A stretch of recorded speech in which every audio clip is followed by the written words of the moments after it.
Happy Sunday. Ẹ̀yin bàbá mi àtẹ̀yin ìyá mi, ẹ̀yin ọmọdé, ẹ̀yin àgbà. Today 27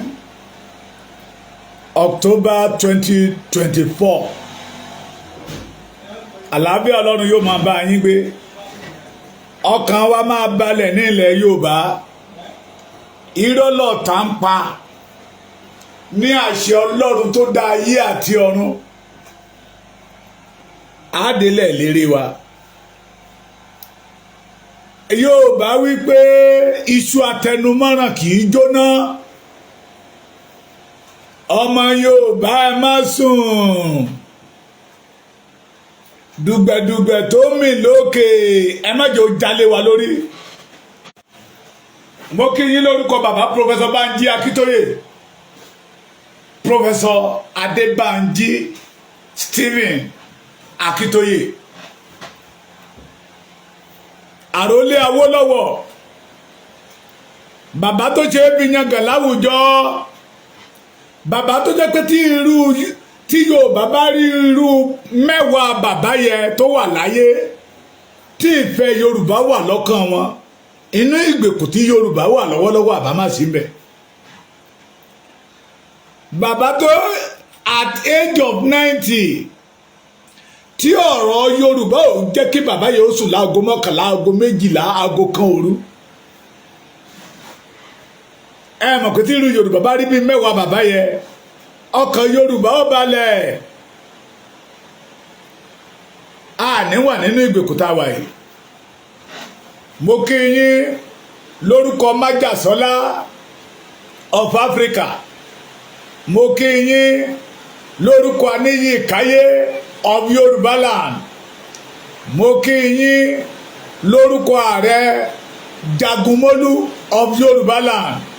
Mo ní mo kí yín lórúkọ Akírógun gbogbo ilẹ̀ Yorùbá, akọni ọmọ Oòduà, olóyè Sunday ọmọ Adéyẹmọ Ìgbòho Òòṣà. Èmi a tún máa sọ nínú ọ̀rọ̀ mi náà pé tá bá rí irú bíi mẹ́wàá Sunday ọmọ Adéníyì Adéyẹmọ that surrender everything he have because of the Yorubas, pé ìran Yorùbá ìbámu sí nínú ìgbèkùn tá a wà yìí. Ẹ kú ìsinmi ẹni 27/10/2024. Mo kí gbogbo ẹ̀yin ìyá tẹ́ ń sọ́pọ́tì ìran yín pé ìran yín ò gbọdọ̀ wà nínú ìgbèkùn. Mo kí gbogbo ẹ̀yin bàbá tẹ́ ẹ dúró pé nínú ìgbèkùn tí ìran Yorùbá wà yìí ó tó gẹ́. Àní mo kí yín, ẹ ṣé púpọ̀, ẹ má ṣe wọ́n ẹni. Olóore Yorùbá ni yín. Ìbá má jẹ́ pé ẹ dìde sí ọ̀rọ̀ Yorùbá, ọ̀pọ̀lọpọ̀ ọmọ Yorùbá ní ìbá ti sùn, ní ìbá ti di ẹni tí à ń kọlẹ̀ ẹ́ bò, torí àwọn tó jẹ́ olórí wa wọn àrí ti Yorùbá rò. Ẹ wá wogun kí Yorùbá gbé ti ọmọ Adéyẹmọ. Mo ní ẹ wá wogun tí àwọn tó pera wọn ní alágbára òní tó ń gbé ti ọmọ Adéyẹmọ. Mo sì wà lórí ọ̀rọ̀ náà. Pàtẹ́pàtẹ́ tó pàtẹ́ lówùúrọ̀ tó bá dọjú alẹ́ àkàtẹ̀ wọlé. Rájàrájà náà ni tí ń rajà lówùúrọ̀ tó bá máa dọjú alẹ́ òun náà máa padà sílé. Ẹ máa rántí ọjà lẹ́wà rà láyé, ọjà lẹ́wà ná. Àtẹ̀mí tí mò ń sọ̀rọ̀, ọjà náà lèmi náà wá ná láyé. Àwọn bàbá wa kan ti ná ọjà. Ohun tó rà wálé ó ń dógun ti ọmọ wọn, ó ń dógun ti ìlú tó ti jáde, ó ń dógun ti àwùjọ, ó dẹ̀ ń dógun ti Yorùbá lọ́wọ́lọ́wọ́. Bẹ́ẹ̀ làwọn kan rajà wọlé náà. Inú Yorùbá ń dùn, à ń gbáyìn. Tí mo fi ń sọ wípé ọjà tí Tinubu ná, ẹ má bínú, òjò ló rọ̀ lọ́dọ̀ wa mí báyìí. Bàbá mi Sunday Ọlábíyí Àgòrò, ó di ilé àgòrò. agoro kúkú náwó fún mi Awótọ̀nà Adéjọkẹ́ yọ welcome Prince David Ọmọ́táyọ̀ John Oyinlóye ọ̀rẹ́ mi oní elérìgbò àní ọjà tí Tinubu ná lọ́wọ́lọ́wọ́ everybody in Yoruba land know pé ọjà ìnira ni Tinubu rà wálé fọmọ Yorùbá lọ́wọ́lọ́wọ́.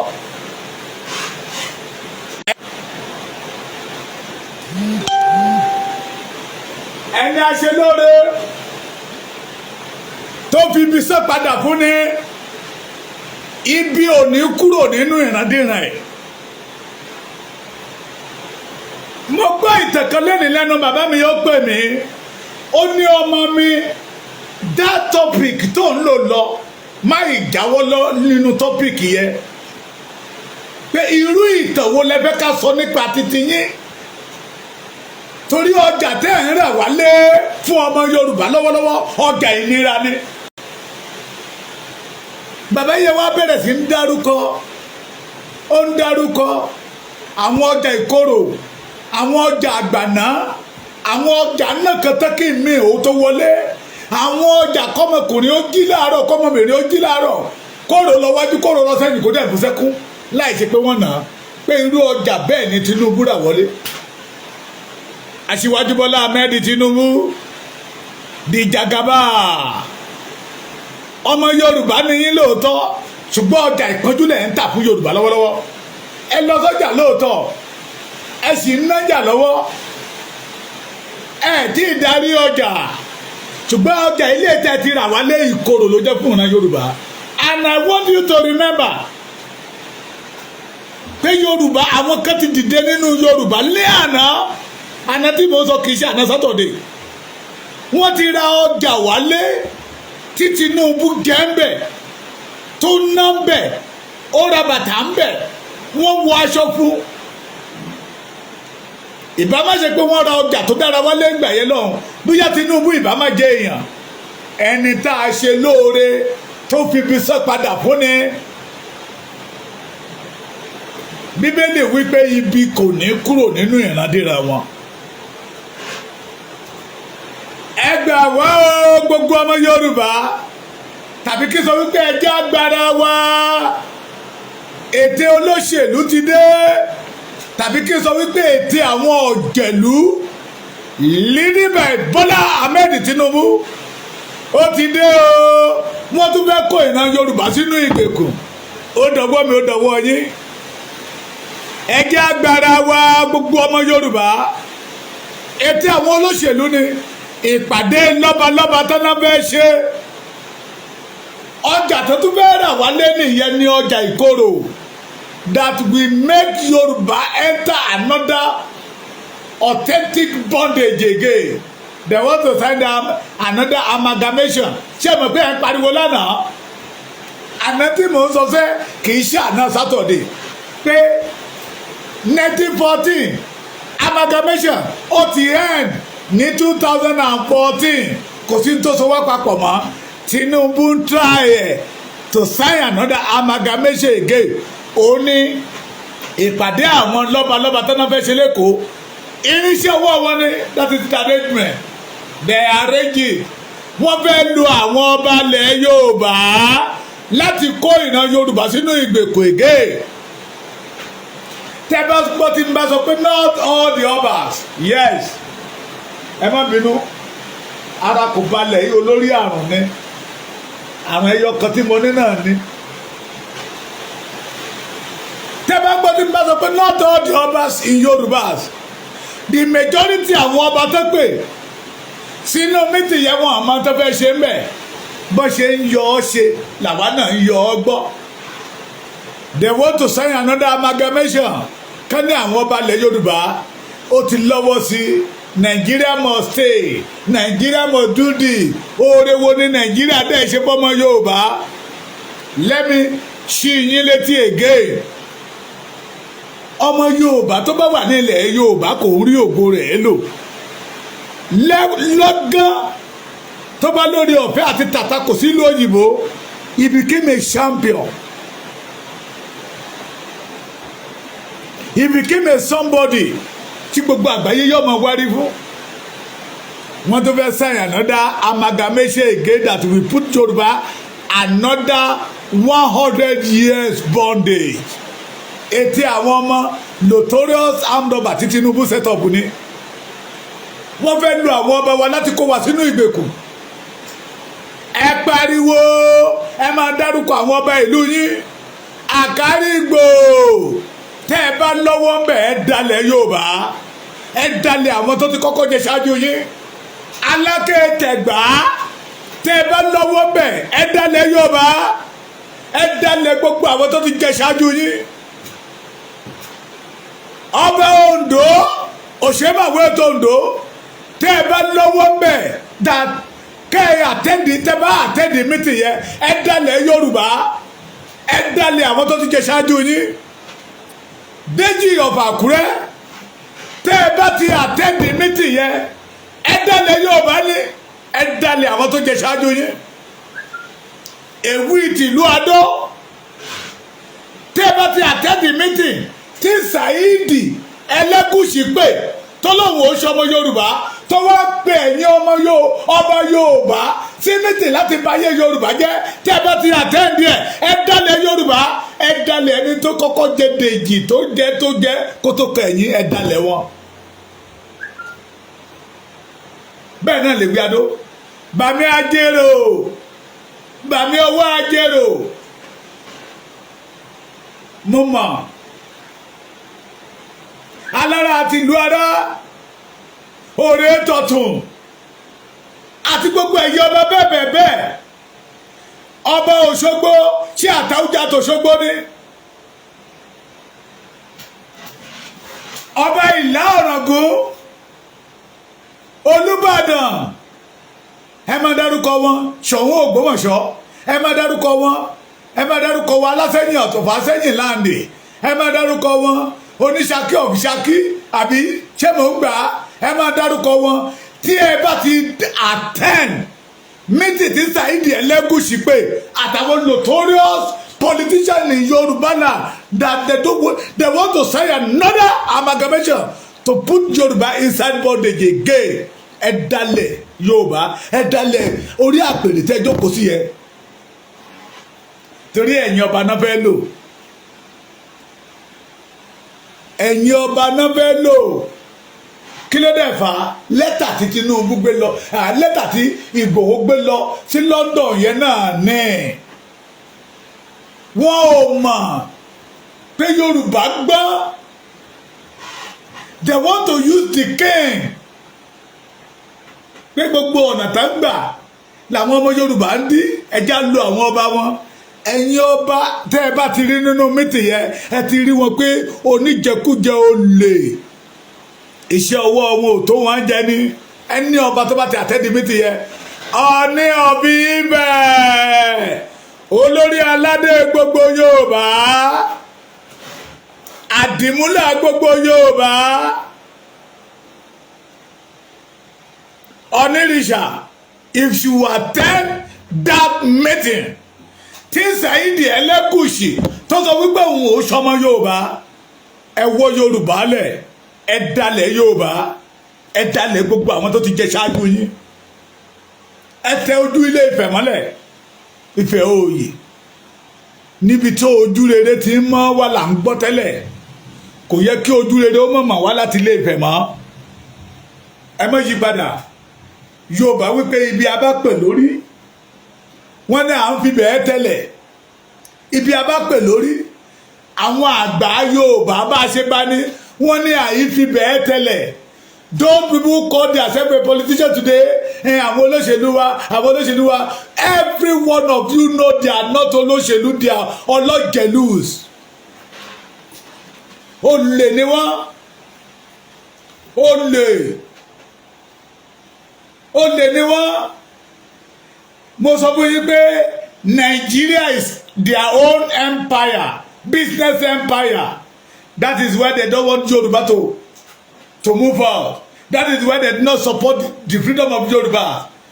Ẹnikẹ́ni I repeat it èèyàn kan ló wà ní London olówó ti ra lé mẹ́fà sí London ó ti ra lé mẹ́jọ sí London ó nítorí pé mo sọ pé ẹni tí ò bá ti support free Yorùbá freedom pé ọmọ àlè ni òun mi ò dẹ̀ lè náwó ọmọ àlè mi rẹ̀ ní kó mówó ẹ̀ dání mi ò tọrọ tẹ́lẹ̀ ohun tí mò ń ṣe ló dùn mọ́ yín nú.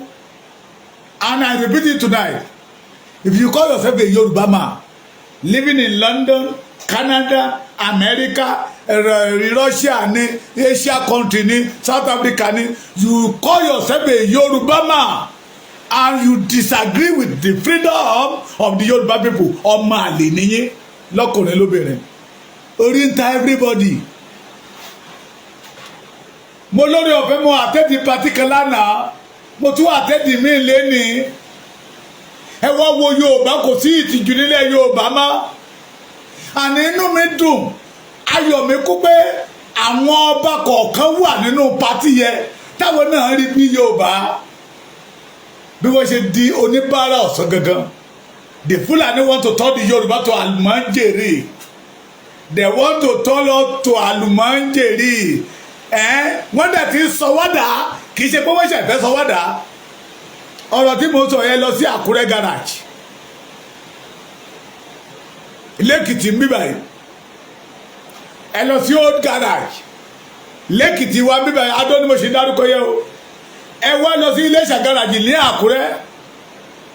Ẹ kúrò ńbẹ̀ kẹ́ wá lọ sí Ìwó ròdù àwọn ibi tí mo mọ̀ dáadáa nìyẹn kẹ́ lọ sí Àpáta roundabout nìbàdàn ẹ wá kúrò bẹ̀rẹ̀ ńbẹ̀ kẹ́ lọ sí Bágà Òṣòdì Mùṣín Ojú Ẹlẹ́gbà kẹ́ kúrò ńbẹ̀ kẹ́ lọ sábẹ́kúta.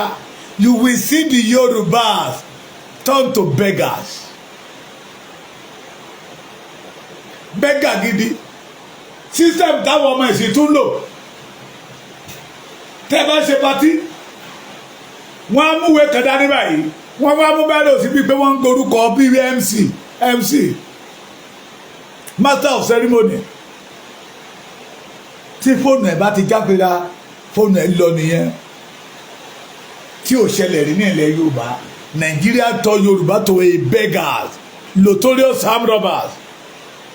Wọ́n tún fẹ́ wá lu àwọn ọba ní àkọ́kọ́ ìgbà ni the 1940 amalgamation àrí ọwọ́ àwọn ọba ń bẹ̀ àtàwọn olóṣèlú ìgbà yẹn.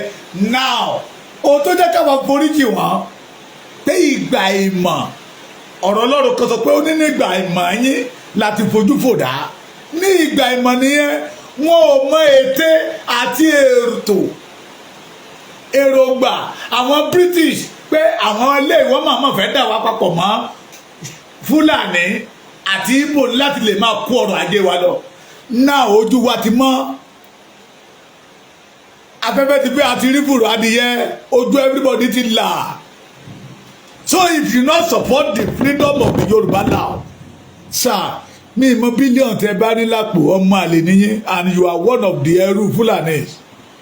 ẹ̀rí àwọn bílíọ̀nù àwọn abọ́ṣe ń pa kóbẹ́kóbẹ́ bọ́ṣe ń pa kóbẹ́kóbẹ́ lọ́dọ̀ àwọn Fúlàní lẹ máa rí Tinubu tó máa náwó ṣàbẹ̀ sáwọn ọba wa tó bá máa kí àwọn ọba Fúlàní abẹ́lé forídólẹ̀. It is because of oil blood kọ́ lè jórí Nàìjíríà lò kó náà lè rí jẹ nínú Nàìjíríà. What belong to us àwa ń tọrọ lọ́wọ́ Fúlàní enough is enough. Ìpàdé tó pè ní on the 7th November ní Palace Saidi Ẹlẹ́gùṣì lẹ́kọ̀ọ́ wọ́n fẹ́ fi báyé Yorùbá jẹ́ ni. Èèmọ̀ ọba tó bá ti lọ bẹ̀ ó dalẹ̀ Yorùbá ó dalẹ̀ ìran ẹ̀ ó dalẹ̀ orí gbogbo orí adé ilẹ̀ Yorùbá. We don't want that meeting. It is a disgrace to the Yoruba race. Who is Saidi Ẹlẹ́gùṣì tó ti sọ gbangba pé òun ò ṣe Yorùbá? Now call a meeting of ọba of Kábíyèsí Yorùbá la. Ẹ̀yin ọba ilẹ̀ Yorùbá ẹ má gbàbọ̀dé o. Ẹni máa dalẹ̀ abálẹ̀ lọ o. Ẹ̀yin ọba ilẹ̀ Yorùbá ẹ má torí owó òṣèlú o. Torí ẹ mọ̀ pé tẹ́ ẹ bá lọ sí mítì yẹn wọ́n á gbé brand envelope fún yín àláti máa dún lórí fóònù yín. Tẹ́ ẹ bá gború owó bẹ́ẹ̀ tẹ́ ẹ ta Yorùbá àìsàn lẹ́ máa fi wo. Àìsàn lẹ́ máa fi wò ẹni bá gbowó Yorùbá lọ́wọ́lọ́wọ́ láti ta Yorùbá fún Fúlàní láti ta Yorùbá fún Nàìjíríà irú owó bẹ́ẹ̀ àìsàn náà máa fi wò lọ́dún ní ìkórìtà tá a wà yìí. mo tún pátì tèlé again wọ́n á múra gidi bíi pé wọ́n pè wọ́n sínú pátì yẹn ni tẹ́bá ti ń gbóúnjẹ sórí tébù ọ̀dọ̀ wọn báyìí wọ́n á dà sínú láìlọ́ọ̀ ni madame oúnjẹ ò tí ì sí bí báyìí òkè kí la fẹ́ jẹ ráìsì ni tó bá ti gbé wáyé gbé ìlú àtúndà ẹni tó pè lákọ̀ọ́kọ́ tó pè lẹ́ẹ̀kejì òkọ́ ló bá pè lẹ́ẹ̀kẹta.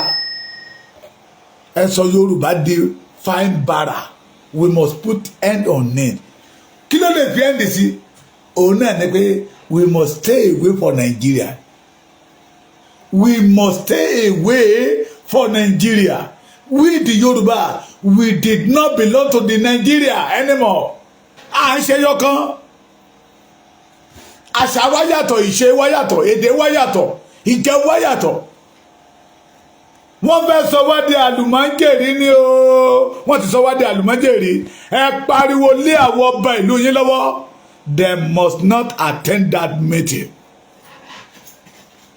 ẹ jẹ́ ẹran yín létí cover nígbà ayé Jonathan majority of them 350 million naira nana ṣe àfún gbogbo wọn at the end of the day nothing for nothing.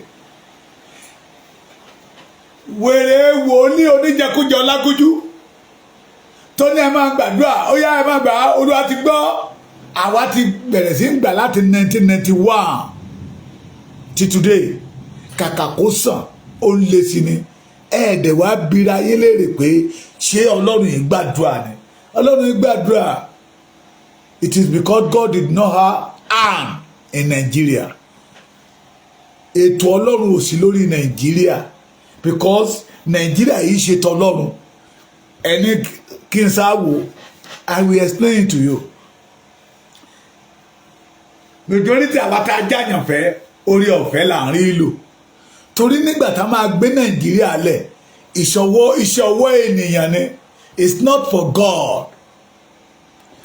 Nígbà tá a máa gbé Nàìjíríà lẹ̀ a fi Nàìjíríà da ètò Ọlọ́run rú nínú ayé Yorùbá nínú ayé Ìgbò nínú ayé Haúsá ni. Nígbà tá a máa dá Nàìjíríà lẹ̀ a wá fi Nàìjíríà sọ fún Ọlọ́run pé God you have make a mistake. Kí ló dé tó dá àwọn ọmọ yìí papọ̀ àwa kó wọn papọ̀ tipátipá ṣé Ọlọ́run tó ṣe wá lọ́tọ̀ọ̀tọ̀ ṣé Ọlọ́run yóò wá gbọ́n. No, we the Yorubas, we did not belong to Nigeria. So any ọba that attend that meeting ọ̀tá Yorùbá ni torí ìpàdé ọ̀ràn ni ìpàdé tó máa kó èèmọ̀ wọ̀lú ìpàdé tó máa fọwọ́ ago Yorùbá sẹ́yìn ni. Awólọ́wọ̀ lọ sọ́jà ó ra free education wálé ó ra free hair iṣẹ́ àgbẹ̀ lóge tí àgbẹ̀ tí bàbá ẹ bá jẹ́ àgbẹ̀ tí wàá lè máa fi proud pé yes ìyà ò lè jẹ́. Awólọ́wọ̀ tó lọ sọ́jà ó mú Odùduwà investment wọlé ó rà wálé. Awólọ́wọ̀ tó lọ sọ́jà ó mú Odùduwà textile ó mú wọlé. Olùwà glass Dunlop National Bank and so on and so on. During the 1952 to 1957, they create more than 70 companies that belong to the Yorubas. À ń gbáyìn, à ń ṣe yọ̀tọ̀ mi. Ọjà t'Awólọ́wọ̀ rà wálé nìyẹn. It is because that we did not have a total freedom. Ní ọjà yẹ ò ṣe bá wa kalẹ̀. Tó bá dé pé a ní total freedom ni bóyá inú ọjà yẹ làbá tí màá máa gbòòrò sílẹ̀ ní tí wọ́n máa fi àfikún bí àwọn ìlú tó ní kálukú fi àfikún kún wọn. Ṣùgbọ́n nítorí pé Nàìjíríà ò ń ṣe ìlú tí Ọlọ́run dá fún ara rẹ̀ ohun rere tó belong tó fún Yorùbá wọ́n parun lójijì. Ọbásanjọ́ náà lọ sọ́jà ìkorò ló rà wálé fọmọ Yorùbá. Ọbásanjọ́ lọ sí ọjà ó ra ìkorò wálé. Ọ̀ṣínbàjò a senior pastor in a redeem kò yà mí lẹ́nu ìkorò náà lòun náà ra wálé as a vice president 8 years. Ẹ lọ wo Ìkẹ́nnẹ́ nílùú ẹ lọ wo ọ̀nà Ìkẹ́nnẹ́ kò rí ṣe. Mélòó nínú ọmọ Yorùbá ló lè tọ́ka sí pé ntí as a vice president ntaari rè. Tinubu náà tún lọ sọ́jà náà. Ẹ̀yin àwa local group àwa local family. Ọjà tí Tinubu máa rà lọ́dún méjì tó ti rà lọ́dún méjì ara Yorùbá ń gbóná ní bí gbàtà bá gbé wá sínú iléeṣẹ́ búrẹ́dì. Bàmí àbáṣádọ̀ ojú òní tì yín. Ọ̀nà ọmọ ńlá fún yín ní ọ̀nà ìdímọ́lọ́kọ̀ ọ̀nà ìdímọ́ládà níbi gbogbo tẹ́ bá lọ ẹ máa bá ìyọ́nú Olódùmarè pàdé ni bẹ́ẹ̀ ló máa rí bàbá mi àṣẹ ọ̀nùgùn. Ọdún kejì ní Tinubu ló lọ yìí ẹ dárúkọ nǹkan tó ti ṣe ń tó rà wá lọ́jà tá a rí tó pa wá lẹ́rìn ẹ kó ní lójoojúmọ́ rà yìí. Lẹ́tà tó gbé lọ sí London yẹ àwọn notorious armed robbers notorious politicians armed robbers tó yí ká pé ẹja lo àwọn ọba wọn wá ń gádà àwọn ọba jọ ọba tẹ bá ti rí ní mítì yẹ ẹ ti mọ̀ pé ọba kàríkà ṣọ́ọ̀pù ní ìbú ọba o bọ̀tú mo mọ̀ pé àwọn ọba gidi ilẹ̀ Yorùbá ò ní àtẹ́ndì mítì yẹ. Àwọn ọba gidi tí ò fẹ́ kí ayé Yorùbá ó wó wọn ò ní àtẹ́ndì mítì yẹ. Àwọn ọba tó ní pé yes èyí tí Fúlàní jẹ wá bí ẹni jẹ ṣuó tó gẹ́ they will never attend that meeting. Àwọn ọba tó sọ wípé báwo ni Yorùbá ṣe lọ́kọ́ létí ìfọwọ́ kọ́ mi enough is enough they will never attend that meeting. Àwọn ọba tẹ́ bá ti rí ní meeting yẹ ọ̀tá Yorùbá ni wọ́n ẹni àmọ̀rí ìbáàkú lọ̀rọ̀ wọn bámúbámú ni mo yó mi ò mọ̀ pé bí pọ̀ mẹ́ni kọ̀ọ̀kan òjálé onílé fìbò ti tiẹ̀ mọ́lẹ̀ tẹ́ bá gbà lọ kó ló ń kígbe àwọn nìyẹn. Ìfẹ́ aráàlú tẹ́jọba lé lórí kò sí lọ́kàn wọn. Ìfẹ́ aráàlú tẹ́jọba lé lórí kò sí lọ́kàn wọn. Nínú mítì yẹ ẹ̀rí àwọn bíṣọ̀bù pásítọ̀ evangelist elibi ń bẹ. Nínú orú mítì yẹ ẹ̀rí àwọn àfa aláṣọ pípọ́n olè tí wọn ò rú ọjọ́ ọ̀la ẹ̀rí wọn nínú mítì yẹ. Bọ̀ tó bá jẹ́ pé ọba jẹ̀ní òní tó bá jẹ́ pé pásítọ̀ jẹ̀ní òní tó bá jẹ́ pé àfa jẹ̀ní òní they will stay away for that meeting. Pé ọmọ mi nígbà tí n bá jayé ọmọ mi mọ́lúbò láyé ọjọ́ ọ̀la mi ó ti rí torí ọjà tí Tinubu náà fún Yorùbá lénìí if the Yorùbá did not reject it ẹ̀kan ọ̀la ni fún wa ẹ̀kan ọ̀la ni fún wa. So everybody agbẹ́dọ̀ pé àwọn ọba ìlú wa pé ọ̀ngọ́ èrè ànímítì yẹ number 1 mo ti fún yín ní àwọn èsì ọ̀rọ̀ ẹni tí àwọn olóṣèlú ọ̀jẹ̀lú ẹni bí ẹni kàtàgbẹ́mìtì yẹlé lọ́wọ́ Saidi Ẹlẹ́gùṣì kó bá wọn àrèjì àwọn ọba ilẹ̀ Yorùbá jọ last year ní public national television ló sọ pé àwọn ò ṣe Yorùbá but now nígbà tí ọ̀rọ̀ tán wà ọ̀nà third time ọdún méjì náà yìí ló ṣé wọ́n ti lọ ọdún méjì pèsè tán wà ọ̀nà third time wọ́n ti wá jáde síta Saidi yẹ wá jáde síta lójijì ìbíkémè Yorùbá àpàpàǹdodo Yorùbá àkókò rẹ̀ fún wa láti gbọ́n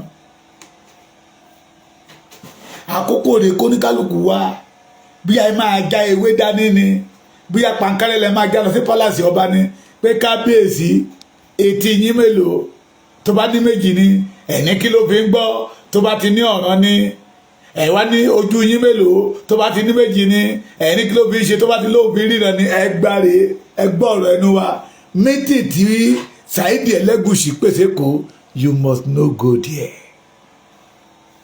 torí ètí àwọn Fúlàní àti ti àwọn òjèlú ilẹ̀ Yorùbá ni to be able to sign another amalgamation but Ọlọ́run ò ní fún wọn ṣe. They know pé orílẹ̀-èdè Yorùbá ó ti dé tí bèbè ẹ mọ tó rú gbogbo ilé síta ni àní lẹ́tà tí ọmọ Adéyẹmọ tó gbé lọ sí London ẹ ni lára àwọn ọba yẹn pè mí ẹni tó fi èrò yẹn sí Sunday Ìgbòho nínú ìkàlẹ̀ nìyẹn o ó ti dàní àwọn olóṣèlú ilẹ̀ Yorùbá rù àmọ́ ní kí ló dé ìkàlẹ̀ nìyẹn o wọ́n kàn ń pe mítì lójoojúmọ́ ni ó ní dẹ̀ eléyìí tó sọ fún wa pé àwọn British London wọ́n àtẹ́ǹdì sí mítì yẹn wọ́n ti fàyà ó ní wọ́n pe àwọn British lórí lẹ́tà yẹn dẹ̀ no answer dẹ̀ wọ́n dẹ̀ sọ fún wa pé wọ́n àtẹ́ǹdì ẹ̀ that is Nigeria for you. Èmi máa rí ẹni bá sọ wípé tó sì ń expect a good thing nínú Nàìjíríà amùsùà ènìyàn ni agbárí òfìfo ni ó kàn ní ojú mọ́kànlógún ni ojú inú ẹ̀ ti fọ́. Those people call themselves olóṣèlú they know torí pé ibi tó ti ń rí jẹ nìyẹn tó ti ń rí orí ọ̀fẹ́ àti làwa ní àmà. A bag of rice now is now 110. 110.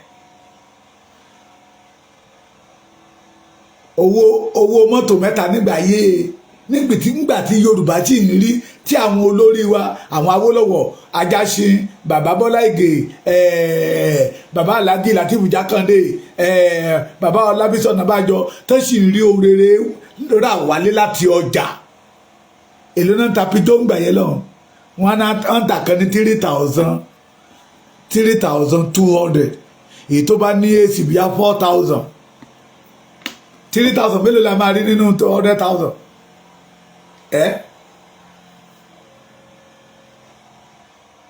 3,000 mélòó la máa rí nínú 100,000 òun la fẹ́ ra bag of rice today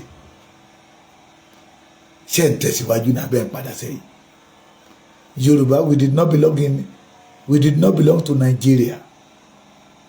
Ohun tó ń pè ní ọmọlúàbí ohun tó ṣe ọ̀pọ̀lọpọ̀ nínú wa kàn jẹ́ ọmọlúàbí ni we did not know the meaning of ọmọlúàbí. Kò sọ́mọlúàbí kankan nínú Nàìjíríà. Majority of us ó yẹ ká gbé wa lọ sí hospital kan fa gbogbo ẹ̀jẹ̀ ara wa àtomi ara wa kúrò torí pé mentality Nàìjíríà ti wọlé.